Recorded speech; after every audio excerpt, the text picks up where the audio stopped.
pozdravljam u ovom posuđenom ambijentu naše drage gradske i sveučilišne knjižnice. Pa evo, prije nego što započnemo sa cijelim ovim programom, ja bih zamolila našeg književnika Mirka Čurića da kaže nekoliko riječi. Evo, poštovane gospođe i gospodo, dragi, najprije naravno pozdravljam Paulu, onda evo i Branka, Igora koji će predstaviti ovu izvanrednu knjigu. Ja ću vam se obratiti vrlo kratko, zato što postoje važnije stvari večeras o kojima ćemo razgovarati. U ime Društva hrvatskih književnika želimo čestitati Pauli Rem na prijemu u naše društvo koje postoji od 1900. godine. Ona je najmlađa članica Društva hrvatskih književnika, pa evo molim jedan pljesak za nju. Naravno da je Paula iz jedne književničke obitelji, da je to na prvi pogled logično, ali zapravo je to u prvom redu plod njenoga rada. Znači, bez obzira na obitelj, na djeda, na oca, na okruženje obitelji i tako dalje, najvažnije je to što je ona zaista jedna vrsna književnica koja evo zapravo vrlo mlada je ostvarila već jedan prilično zapažen opus i evo ja se radujem što ću danas slušati nešto o ovoj knjizi, što ću uživati u onome što ćemo čuti, što će nam Paula reći, što će reći Branko, što će reći Igor i drago mi je evo da je ona dio ove jedne naše priče i veselim se njenim idućim knjigama i evo hvala i vama svima što ste došli. Danas je jedan od najtoplijih dana, bio je najtopliji u četvrtak kad smo imali susrete hrvatskih književnih kritičara u Đakovu, ali vi ste nas skoro nadmašili, ali evo kad smo izdržali ono, izdržat ćemo i ovo. Hvala svima i Paula još jednom bravo za knjigu.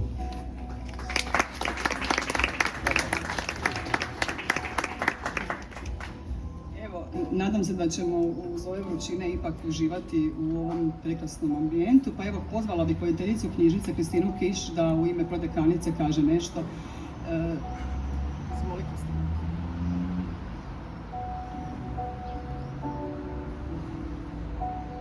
Ja bih vas sve okupljene pozdravila u ime knjižnice Filozofskog fakulteta, prodekanice Gordana Lesinger koja nije ovdje večeras s nama, ali evo ja ih predstavljam. Također bih i zahvalila našem domaćinu Gradskoj sveučilišnoj knjižnici. Danas ćemo govoriti o knjizi Paule Rem. Paula će nam sama govoriti nešto više o tome, kao i gospodin Čegec i gospodin Gajin. Toliko od ovo.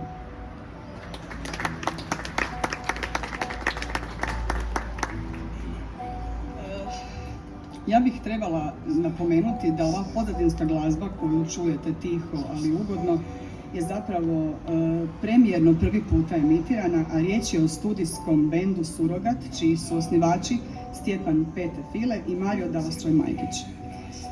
Ona će nam upotpuniti ovaj cijeli ambijent i događaj. Pa evo, premijerno s glazbom, pa premijerno i sa predstavljanjem novog romana, vrlo mlade autorice Paule Rem, i njezino roman O ime kapitala. O knjizi će govoriti vrhunski autoritet za hrvatski roman u tranzicijskim okolnostima, naš bivši student, a danas doktor znanosti na Akademiji za kulturu i umjetnost Igor Gajin, dok je urednik i nakladnik knjige Branko Čegec iz Zagreba, također djelatnik Osječke akademije, ali inače najsofisticiraniji hrvatski nakladnik uopće, dugogodišnji gost brojnih književnih susreta u Osijeku. Pa evo, dragi autori, izvolite i zabavite nas.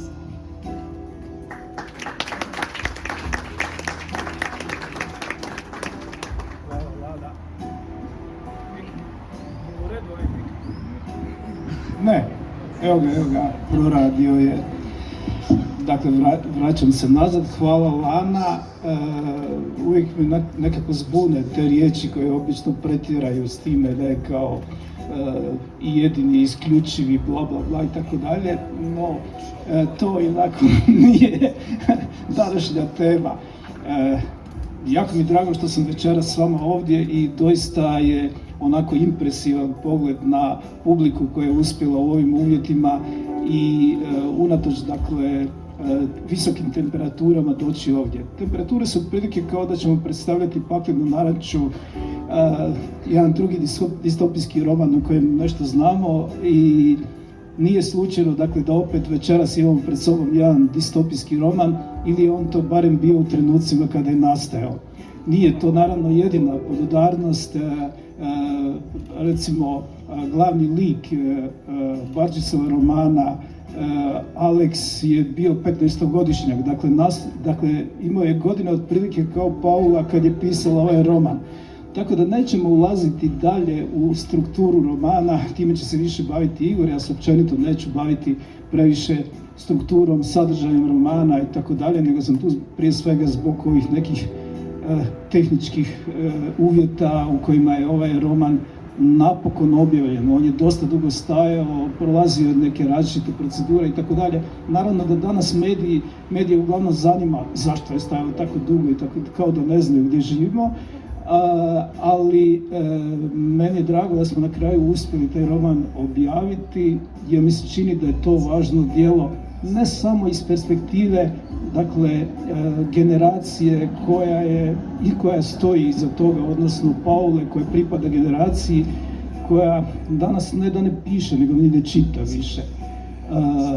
Mi imamo pred sobom jedno ozbiljno djelo koje se bavi vrlo ozbiljnim problemima, koja otvara pitanja, dakle kad uzmete u obzir to da je netko koji je imao 15-16 godina u trenutku kad je ovaj roman pisan, da je zapravo se bavio tada iz distopijske perspektive, govorim tada namjerno zato što mi se čini da su mnogi aspekti distopije u međuvremenu ishlapili, odnosno da nam je to postala stvarnost. Dakle, ono čime se Paula bavi, nažalost je eskaliralo u tih nekoliko godina čekanja da knjiga bude objavljena, ali nažalost to je danas gotovo sa svim distopijskim knjigama koje na neki način pokušavaju govoriti iz perspektive ovog vremena. A Paulin roman je nastao iz perspektive ovog vremena sluteći smjerove u kojima se društvo, globalno društvo danas kreće. Ne govorimo uopće sad o nekoj konkretnoj situaciji, možda imamo prilike svjedočiti nekim drastičnim aspektima toga u sredinama u kojima mi živimo, jer su to male sredine, jer su to bile sredine tranzicijske ili posttranzicijske i tu su možda neki od tih procesa bili vidljiviji i možda su nam čak u nekim aspektima bili u nekom vremenu bili i simpatični. Međutim, naravno da je u međuvremenu stvar eskalirala globalno, da je cijeli zapravo taj svijet kapitala, a zanimljivo je to da se knjiga zove tako programatski u ime kapitala, gotovo da ima taj neki revolucionarni prizvuk. Dakle, da je taj svijet kapitala sebe počeo strmoglaviti prema jednoj provaliji iz koje će se teško izvući. I mislim da je jako važno to što je Paula, dakle jedna generacija koja dakle u tom trenutku kad piše roman ima 15 godina, da govori, dakle da na neki način sluti u kom smjeru je sve to krenulo i da na neki način tim svojim romanom želi upozoriti na to da smo zaboravili ugraditi kočnice, da nam te kočnice sigurno u nekom trenutku mogu trebati. Ne zato da bi nas limitirale, nego zato da bi limitirale procese koji nas vode u tu neku nepovratnu provaliju. Mi živimo dakle u jednoj suicidalnoj civilizaciji koju bi generacije, Pauline generacije koje su došle poslije nje, trebale na neki način probati usmjeriti ili barem skrenuti u nekom smjeru koji bi omogućio neku svjetliju perspektivu. Sad ovo što vam govorim zvuči dosta mračno, ali mi smo sad u projekciji distopijskog romana, prema tome i to što ja govorim možda zvuči kao distopija, ali bojim se da se distopija sve više topi na ovim temperaturama i da nekako nemamo više vremena čak ni baviti se distopijskim projekcijama jer moramo reagirati na ovo ovdje sada. Ja ne bih se više duljio, jer će ispast da ću to pretvoriti u vlastitu programa, ne u promociju Pauline knjige, pa ću prepustiti riječ svom kolegi Igoru koji će nam naravno govoriti više o knjizi. Ja sam govorio više o okvirima. Dobar dan svima. Teško mi govoriti nakon Čegecovih riječi, a teško mi govoriti o prilično zahtjevnoj i složenoj Paulinoj knjizi. U svakom slučaju teško je reći ko je od njih dvoje crniji i pesimističniji, katastrofičniji, apokaliptičniji, da li Branko sa ovim sadašnjim izlaganjem ili Paula sa svojim romanom. U svakom slučaju, kada je riječ o tematskom spektru njenoga romana i o svim slojevima značenja i vrijednosti kvaliteta koje njen roman ima, teško je zapravo odabrati odakle početi, ali krenimo od onoga što je možda u prvom planu najistaknutije, najvidljivije i što je zapravo Čegec nekoliko puta naglasio. Dakle, riječ je o distopijskom romanu, inače žanru vrlo oskudne tradicije u našoj književnosti, u povijesti književnosti. Uglavnom se to svodi na ime Milana Šuflaja koji je napisao distopijski roman o Pacifiku 1924. godine. Prije toga i nakon toga jedno veliko ništa. Nekakva posljednja vremena, dakle recimo u socijalizmu bilo je nepodobno pisati distopijske romane, ideološki i politički opasno, s obzirom da nisu bile poželjene nekakve crne pesimistične vizije budućnosti u tom utopijskom projektu socijalizma, ali čak i od 90-ih kada se hrvatska književnost naizgled liberalizira i komercijalizira, još uvijek nismo imali distopijske romane pisane u tom žanru. Zapravo se nekakav boom ili revival distopijskog žanra u našoj književnosti kao nekakav indikativni trend ili kao nekakav val s određenim kontinuitetom pojavljuje tek u ovom prethodnom desetljeću, dakle od 2010.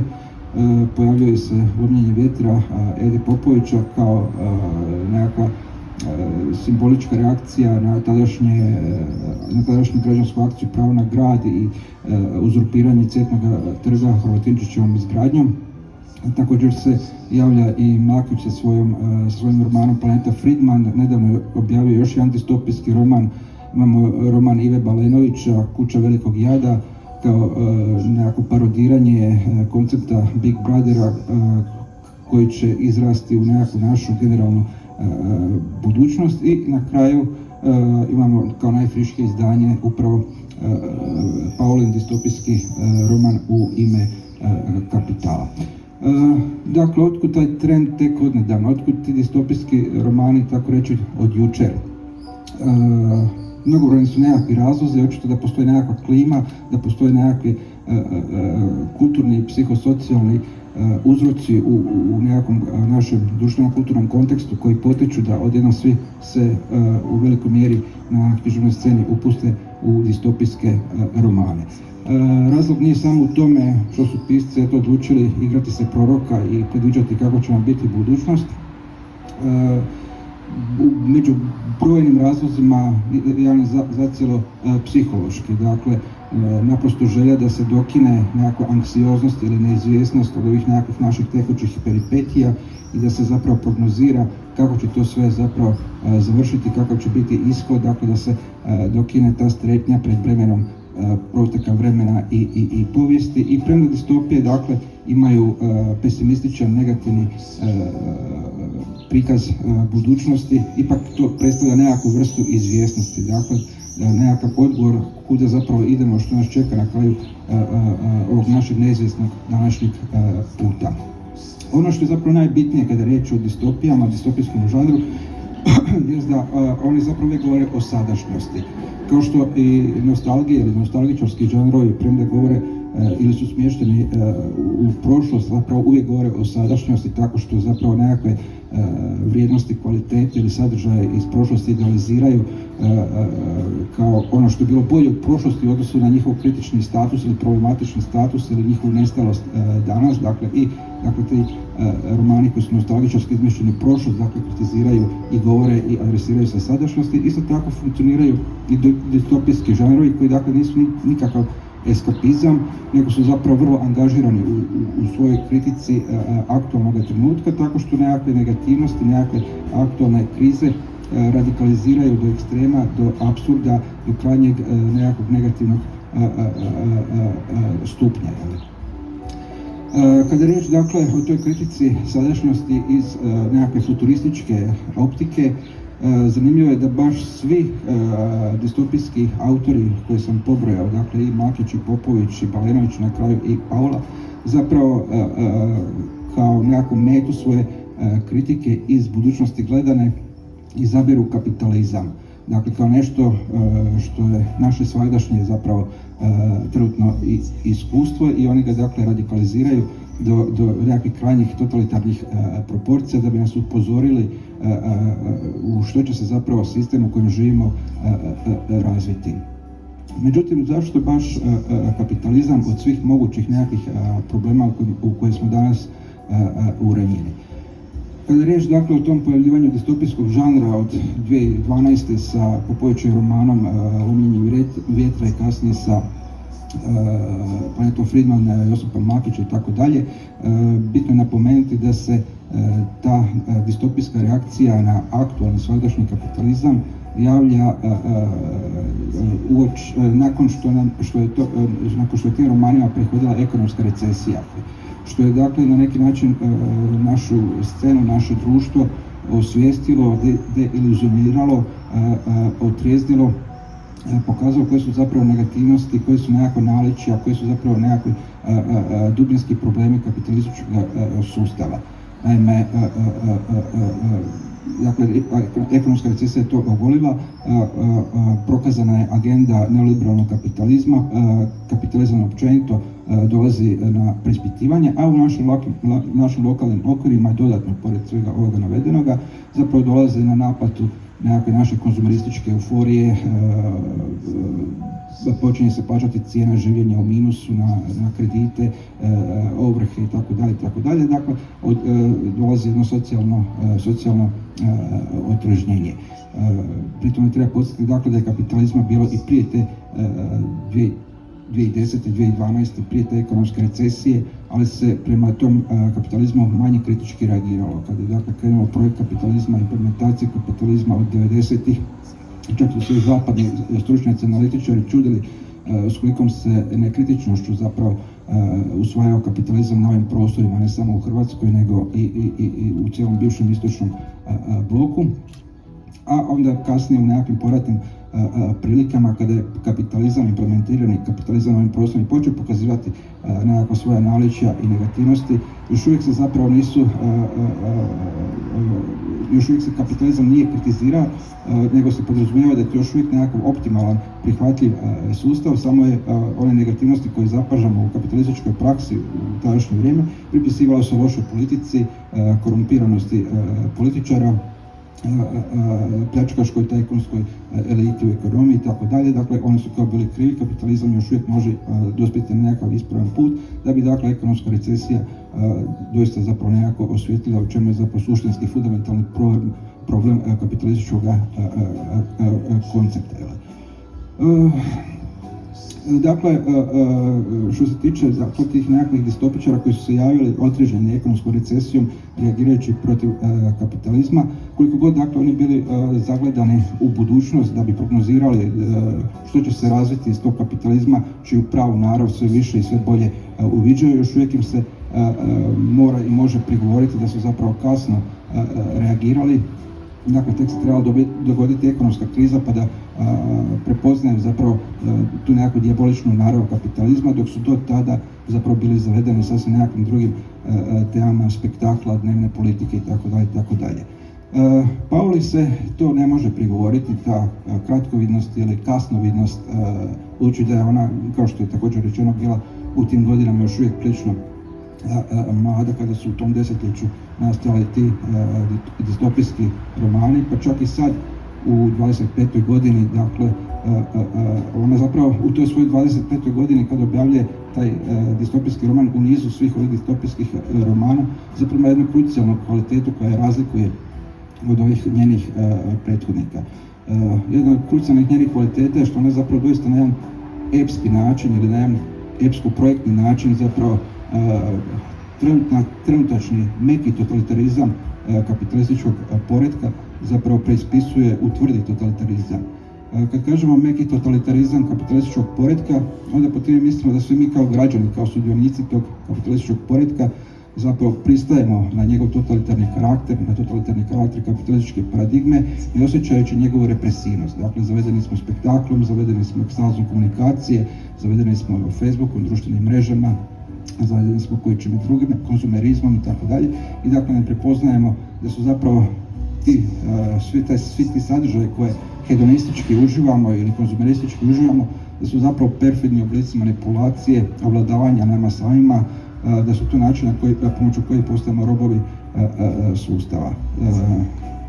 Paul razbija tu iluziju i dakle prevodi taj meki, prihvatljivi totalitarizam pod navodnicima rečeno s ljudskim licem, prevodi u tvrdi, eksplicitni totalitarizam i onda zapravo pravi jednu operaciju predstavljajući tu kapitalističku diktaturu u budućnosti kao nešto što prepoznajemo jer ima puno nekakvih modela iz nekakvih ideologija koje znamo od ranije iz našeg povijesnog iskustva. Dakle, tu su elementi fašizma, nacizma, klerikalizma, katoličke ideologije, nacionalističke ideologije itd. Dakle, ona ukazuje na taj tvrdi totalitarni karakter ili taj tvrdi potencijal totalitarizma, kapitalizma. Recimo kao što Sluškinjina priča nekakvu naturaliziranu dominaciju patrijarhata u toj istoj strategiji, istoj toj praksi zapravo prikazuje kao jedan totalitarni koncept jednog društvenog uređenja. Druga kvaliteta Paulinog romana jest u tome što ona stvarno detaljna opisivanju tog svijeta budućnosti. Prilično filigranski je zapravo izmaštan taj svijet u kojem ona vrlo precizno, pedantno opisuje niz nekakvih mehanizama, praksa i strategija, ideologije, kako ona funkcionira, kako se ona reproducira, kako stječe svoje pobornike, kako vrši tu nekakvu interpelaciju, kako suzbija nekakav potencijalni otpor u sebi ili izvan sebe, protiv sebe itd. Kako dakle ta ideologija funkcionira u svakodnevici, kako funkcionira kroz institucije, kako funkcionira sa nekakvih pozicija vlasti, kako potencijalno funkcionira iz nekakve opozicije ili iz nekakve točke otpora i to je zapravo ono što se meni najviše sviđa u odnosu na ove prethodne distopičare koje sam popravio, a čija mi se distopijska vizija zapravo nikad nije sviđala jer se zapravo svodila na jednu simplifikaciju ili na jedno banalizirano opisivanje društva budućnosti, tako što bi se zapravo na jedan skicozni način ocrtala ta nekakva elementarna klasna hijerarhija ili klasna struktura društva i unutar dakle, takvog jednog rudimentarno zamišljenog svijeta sa nekakvim osnovnim klasnim podjelama pojavili bi se nekakvi plošni likovi koji su bili tipski reprezentativci svojih klasa i koji su dakle ulazili u neke fabularne zaplete da bi se zapravo opet na jedan banalni način demonstriralo koji su to nekakvi antagonizmi prikriveni ili manje vidljivi ili više vidljivi u društvu kao nešto što je proizvedeno nekakvim kapitalističkim antinomijama, paradoksima, kapitalističkom dijalektikom itd. U svakom slučaju, dakle, najizgledjajući prosvjetiteljski, takvi autori su nam kroz tu nekakvu banaliziranu sličicu zapravo prepričavali nekakve opće poznate stvari kojih smo i sami svjesni i zapravo su više su podcjenjivali čitatelja i čitateljevo znanje u kakvom društvu živi, nego što su zapravo iznosili nešto konstruktivno ili nešto originalno ili nešto inventivno. Bilo što se tiče prognoze budućeg društva, bilo što se tiče kritike našeg aktualnog poretka. Dakle, kao što sam rekao, Paula se otklanja od takve skeme, od takvog klišeja i zapravo ide u jednom sasvim suprotnom pravcu koji je bogat, maštovit, pun intrigantnih, inventivnih detalja, pun je humora, pun je jetke kritike protiv nekakvih aktualnih stvari iz naše svakodnevice, sa naše nekakve društveno-političke scene, parodije retorika, parodije diskursa, dakle roman vrvi takve stvarima. Dakle, za jedno čeljade od 25 godina sasvim jedan impresivan roman.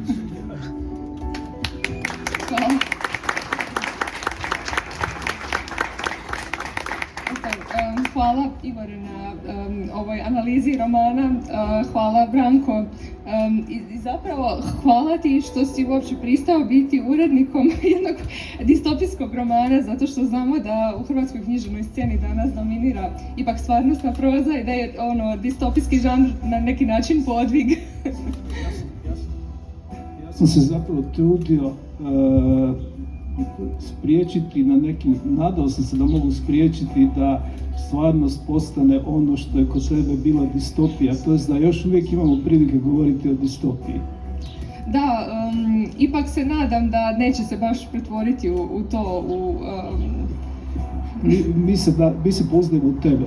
Da, mislim, iako je istina da roman ukazuje na neke negativne, recimo, stvari u društvu, ali mislim da isto također nudi na neki način moguće rješenje ili barem mogućnost nalaska rješenja, tako da nije u potpunosti baš sve tako crno kao što smo ustanovili, osim odjeće. Ali imamo crveno, crno i bijelo. Naslovnicu je izradio odličan dizajner Goran Lišić, ne znam sada, mislim da nije prisutan, ali uglavnom htjela bih i njemu zahvaliti na naslovnici ovim putem. I da, i drago mi je što smo uspjeli konačno zapravo uopće okončati izdavanje ovog romana nakon toliko puno godina, jer mislim, ja sam zapravo još u srednjoj školi krenula raditi na romanu, jer u to vrijeme sam pohađala mnogobrojne političke akademije. Politička akademija je čak institucija unutar mog romana koju likovi pohađaju, koja na neki način vrbuje članove novog društva. Ta politička akademija se zove Novo društvo. Dakle, postoje ti... Držim na toj stranici otvoreno. Da. Htio sam te baš pitati za upise i za to. Da, tako da Politička akademija je temeljena na stvarnoj političkoj akademiji koju sam pohađala barem 5 puta i kao sudionica i kao predavačica. I također je lik međunarodne tajnice zapravo inspiriran likovima, odnosno stvarnim osobama koje su organizirale tu političku akademiju. Uglavnom da, tamo sam stekla teorijsku osnovu za pisanje romana i zapravo tada sam upozorena na sve te proturječnosti unutar kapitalističkog sustava i to sve i odlučila se pisati o takvoj tematici, jer danas, isto kao što je Igor rekao, mnogi kapitalizam uzimaju kao nekakav bezazlen i kao nekakav prirodan sustav, a zapravo htjela sam ukazati na to da alternativa postoji. Dakle, kapitalizam nije zadan, nije sad da je to najbolja i jedina mogućnost, nego postoje i druge mogućnosti nekakvih boljih možda društava. I također, da, tu sam stekla na neki način teorijsku podlogu i da, također moje iskustvo Amerike mi je mnogo pomoglo u formiranju utiska o tom kakav je zapravo kapitalizam i kako može poprimiti na neki način totalitarni karakter, zato što to mi je recimo bilo zanimljivo kad sam bila u Americi pa sam pričala sa svojom prijateljicom iz Aljaske, pa smo pričali o onoj temi američkog nošenja oružja, jer njima je u Ustavu zagarantirano da nose oružje. I ona je meni rekla, potrebno je nositi oružje da se možeš obraniti. Onda sam mi rekla, ali mi u Europi imamo institucije koje nas brane. Ona kaže, ali ko vas brani od institucija? I mislim, to je naprosto jedna kompletno druga perspektiva. Dakle, institucije su tu kao da ograniče našu slobodu, a zapravo ne da nas štite kao što bi trebale. I isto tako u mojoj knjizi zapravo država je tu samo da bi održavala sustav te slobode kapitala unutar koje se održava slobodna razmjena dobara i ona ne štiti dakle slobodu pojedinca, slobodu društva, slobodu čovjeka, nego samo slobodu kapitala i slobodu tržišnog poslovanja. Tako da mislim da je to nešto na što je bilo bitno ukazati i također da nekontrolirani kapitalizam može dovesti onda do nepreglednih posljedica, da privatnici imaju svoje vlastite zatvore i tako dalje, da oni zapravo odlučuju, a ne zakoni, država zakona je urušena. I također način na koji oni nama to zapravo serviraju kroz medije, kao da je kapitalizam nešto poželjno i nešto kako mora biti, na primjer.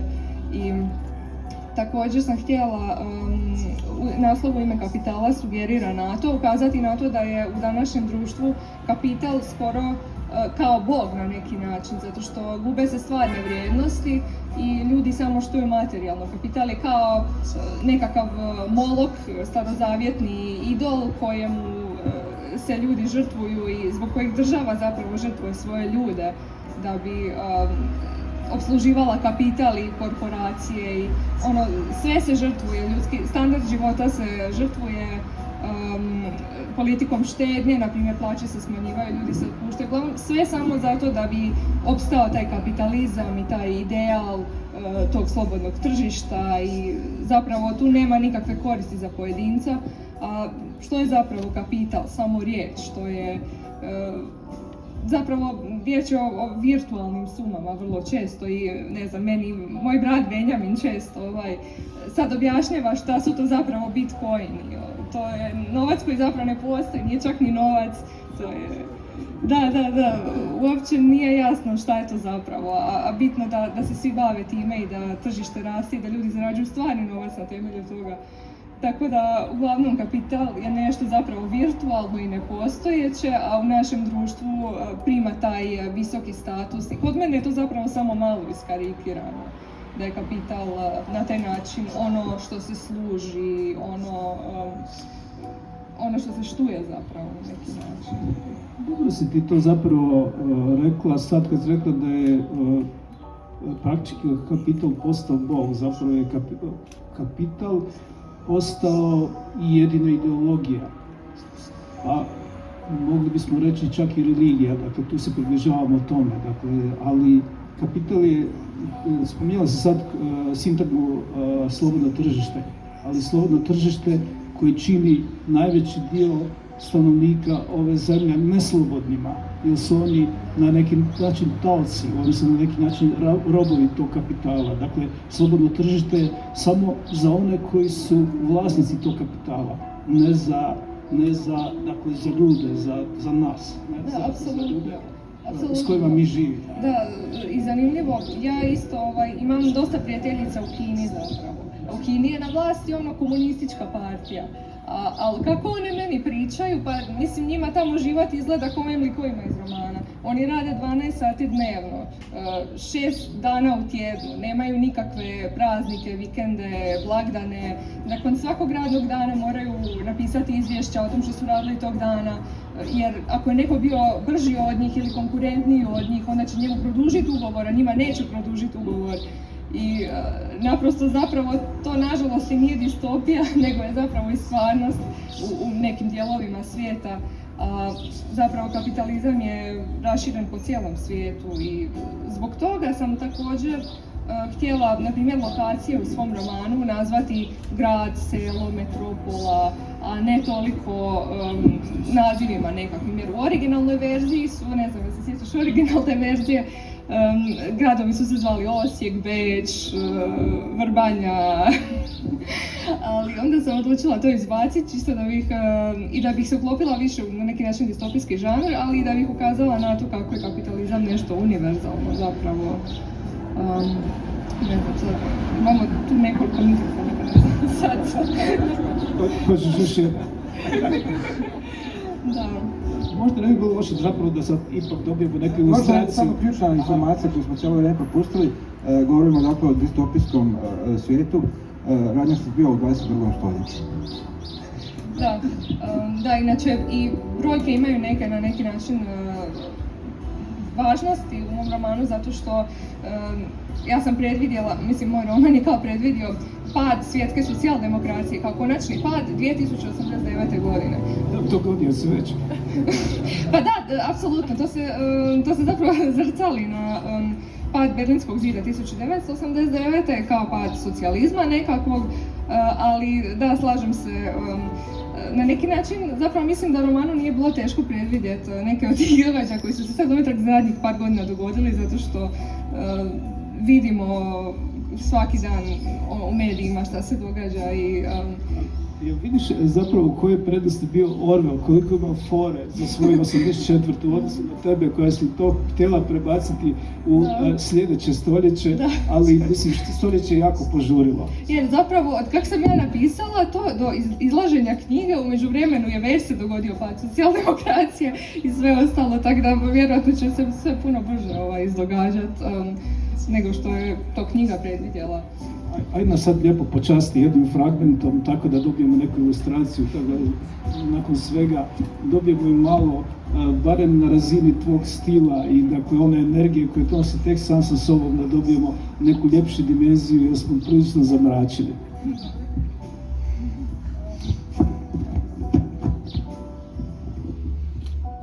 Čuvarica je poznavala svaki zakutak dosadnih zgrada svojeg zatvora. Znala je sve kako dolazi, kažnjeničke ćelije, sobe za čuvare, kantina, dvorane za vježbanje, na kraju trgovine s potrepštinama zatvorenike.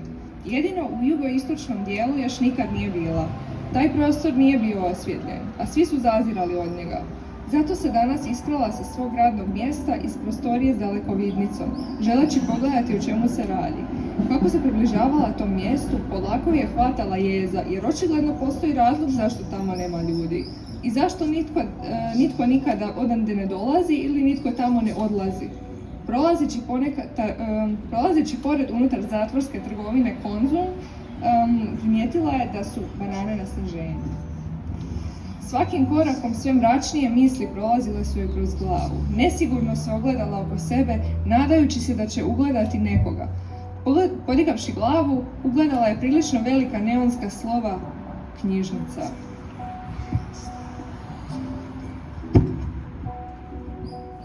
Osim ponosa zbog sudjelovanja u ispunjavanju ciljeva nacionalno-kapitalističke makroekonomije, čuvarica je također imala i mikrociljeve u pogledu vlastitog života. Plaća u zatvoru nije bila loša, a svaki mjesec iznos uredno bio isplaćivan na njezin bankovni račun. Još nije prošao ni jedan 15. u mjesecu da čuvarica nije primila e-mail od svoje banke sa sadržajem. Potvrđujemo da je iznos od x eura isplaćen na vaš tekući račun. Ushićena svaki mjesec, ponovo ushićena, čuvarica bi u 3 klika aktivirala momentalni prijenos tog iznosa na štednju. Svakog 15. u mjesecu čuvarica je častila svoje zatvorenike pićem, plaćajući po nekoliko srdačnih rundi. Naime, u zatvoru nije imala nikakve troškove života. Smještaj i hrana bili su joj plaćeni od strane poslodavca, dakle cijela plaća je išla joj u štednju. U nadi da će se u budućnosti taj novac korisno utrošiti na lijep stan, vikendicu na moru, a možda i vlastitu start-up firmu.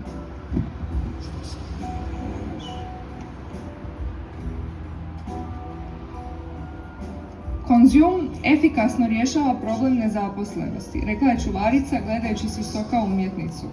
Danas svaka uspješna korporacija može otvoriti svoj zatvor za bilo koju skupinu, jer to poboljšava kreditni rejting za državu. Otvaranje privatnih zatvora u skladu je sa zakonom o apsolutnoj slobodi poslovanja za korporacije s više od 1000 zatvorenika. Prokleta Ujedinjena Europa poštuje ljudska prava, pa ovdje takvih korporacija poput Konzuma i Dešpera ima samo nekoliko. Međutim, Kapitalistička republika na Balkanu jedna je od najnaprednijih država po tom pitanju, rekla je čuvarica i ušutjela.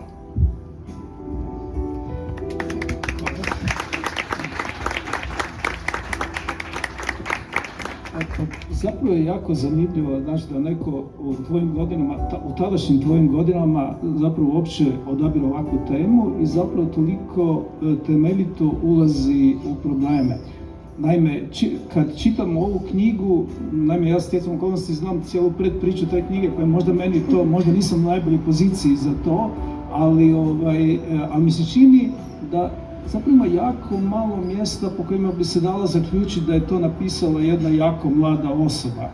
A osobito da je napisala tako mlada osoba. Pa mislim, sad si već spomenula to da je to bilo pitanje ovih akademija i odnosno tvojih nekih odlazaka na te, dakle, kako se to zove, radionice političkih akademija i tako dalje. Dakle, da si imala neko teorijsko uporište. Međutim, svejedno, čini mi se, znaš, da unutar generacije tebe apsolutno ne razumiju. Dakle, tada te nisu mogli razumjeti jer si ti baratala s cijelom aparaturom koja je mimo te generacije, odnosno koja je daleko ispred te generacije i duboko zašla u neki prostor teorije i u neki prostor fikcije koji se čini za, dakle, taj uzrast, za ta godišta prilično nedostatan. Pa, hvala spavati, ali da, mislim, čitali smo tamo to i Marksov Kapital, i Keynesa, i Hayeka, i različitu ekonomsku teoriju, pa mogli smo vrlo lako steći dojam jel na političkim akademijama, a i prije mene zapravo zanimala to politika, ekonomija od početka i uvijek sam mislila ono, je li ovo jedini način na koji može li biti bolje, i uvijek sam voljela tražiti na neki način možda neke isto tako pukotine, ali i prijedloge za poboljšanja, tako da zapravo ja bih rekla da je knjiga zapravo jako optimistična, zato što na kraju se pojavljuje taj mesijanski lik zapravo, bivši premijer, neću sad govoriti o kome je riječ, i onako je fikcionalizirano, da, kako je to na kraju ispalo u stvarnosti, nije baš ispalo kao što smo mislili, ali uglavnom, da, on skuplja, dakle, te pojedince koji su unovačeni na neki način u političkoj akademiji i vodi ih u obećanu zemlju, vodi ih vlakom iz grada, a grad su, dakle, Osijek ili Vinkovci, jer Vinkovci imaju tu popularnu prugu, uglavnom vodi ih, dakle, u obećanu državu i tamo će oni osnovati, dakle, novo društvo, bolje društvo, socijaldemokratsko društvo, jer isto sad ne bih previše ulazila u politiku, ali mislim da danas je mnogo političkih stranaka se naziva nekakvim nazivom, a zapravo i dalje funkcioniraju unutar neoliberalizma. Na primjer, zovu se socijalistička ili socijaldemokratska, ali i dalje ne pokazuju nikakvu volju promijeniti sustav prema nekakvom društveno-socijalnom poretku, nego i dalje zapravo barataju kapitalističkim instrumentima. Da, zato se mi čini, na primjer, da cijelo vrijeme se dodvoravaju, podilaze interesima kapitala i da na neki način pristaju na tu igru manipulacije, da je zapravo razlika postala samo u nazivima, da je jako malo stvarne razlike u nekim programima, u nekoj teorijskoj orijentaciji. Da, nažalost, to je još jedan od problema do kojeg smo došli na političkim akademijama, da problem tog takozvanog trećeg puta, jel da sve više socijaldemokratskih, socijalističkih radničkih stranaka zapravo prihvaća kapitalizam kao zadani okvir i unutar toga, ok, možda malo nešto naprave za radničke klase, možda ništa ne naprave, možda se samo nazivaju tako, a zapravo onda donose neoliberalne mjere kad dođu na vlast, što se često isto znalo događati, ali da, u svakom slučaju... Da, koje su često čak neki puta rigidnije od onih od kojih se to na neki način očekuje, dakle od ovih stranaka desne orijentacije. Da, to se događa. Mislim da je trenutno veća razlika unutar političkih stranaka oko toga, na primjer, ko je manje korumpiran od drugog, a ne sami programi po sebi se toliko baš i ne razlikuju. Dobro, to je opet plesanje po rubu istoga, ne žele izaći iz tog začaranog kruga i lijepo je to što ti govoriš o nekom trećem putu, iako za taj treći put zapravo sada još uvijek nemamo baš previše uporišta, odnosno ne znamo kako bi taj treći put trebao izgledati, jer mi se čini da zapravo ni teorija nije odradila u tom smjeru jako puno, to je da je bilo dosta nekih naznaka, dosta knjiga, dosta tekstova koji su pokušavali nekako krenuti u neki drugi smjer.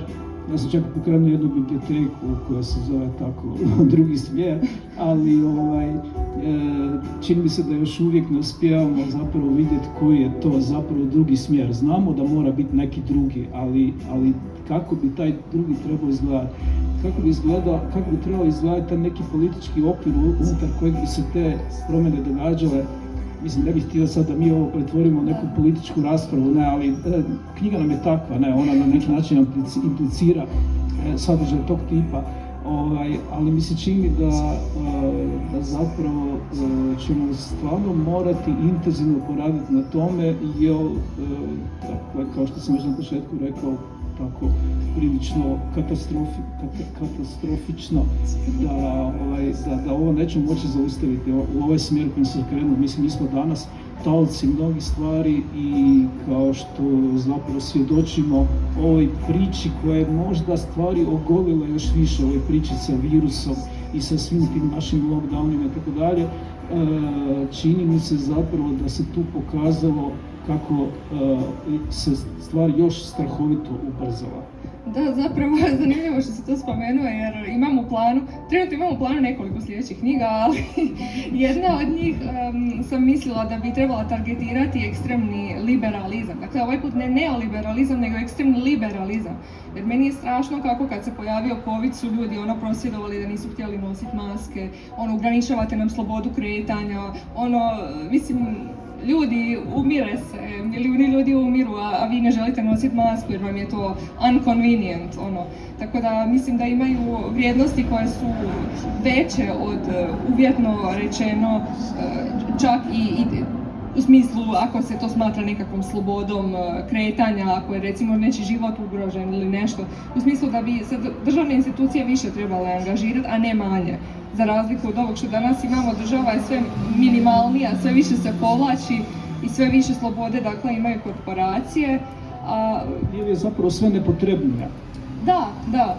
Tako da nekako mislim da bi država trebala se vratiti na neki način u svoju originalnu funkciju obrane ljudi i pojedinaca i društva. Da, samo ne znam u kojem ćemo inkubatoru stvoriti političara za tu državu, jer to trenutno prilično nedostaje. Da.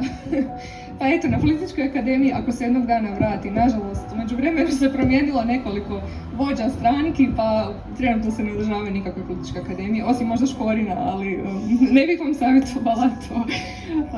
Uglavnom, da, eto, trebalo bi nekakav bolji obrazovni sustav za, eto, i političare staviti, ali sad o tom nekom drugom prilikom. Pa mislim da se sad spomenula jednu ključnu riječ, da nam obrazovni sustav zapravo treba, koji bi uopće stvorio uvjete da počnemo misliti u nekom drugom smjeru, ali mislim da obrazovni sustav uopće ne pokazuje ni najmanju namjeru, barem na institucionalnoj razini, da krene u nekom tom drugom smjeru.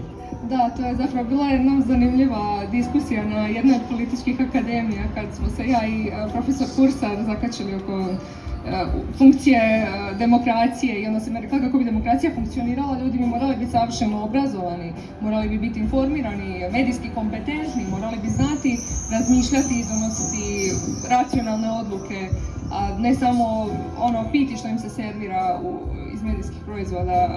Da skratim, nije se složio sa mnom, ali o tom nekom drugom prilikom. Da, kako bismo inače manipulirali tim ljudima kad bi bili tako kako si ti zamislila. Dobro, ne znam da li smo nešto, Igore, ti si malo sad ušutio, ja i Paula krenuli u neke rasprave koje Da, propustio sam vas časkanjem, tako da nema problema, ali puno toga ste pročišljali, tako da eto to. Ništa, onda bih htjela zahvaliti svima što ste došli po ovako vrućem vremenu, baš nam je bila hot atmosfera. I da, hvala Branko i Igore što ste sudjelovali, hvala Lani Šuster što je organizirala zajedno sa knjižicom Filozofskog fakulteta u Osijeku ovaj događaj i hvala Gradskoj i sveučilišnoj knjižnici što su nam u zadnji čas dopustili da se ovdje premjestimo, jer mislim da nam je ipak ovdje ugodnije u ovoj hladovini nego tamo na onom betonu što bi bilo. Evo, hvala i s moje strane, hladovina je prilično vruća, ali ipak je malo manje nego što bi bila u nekom drugom prostoru, osobito u dvorištu Filozofskog fakulteta.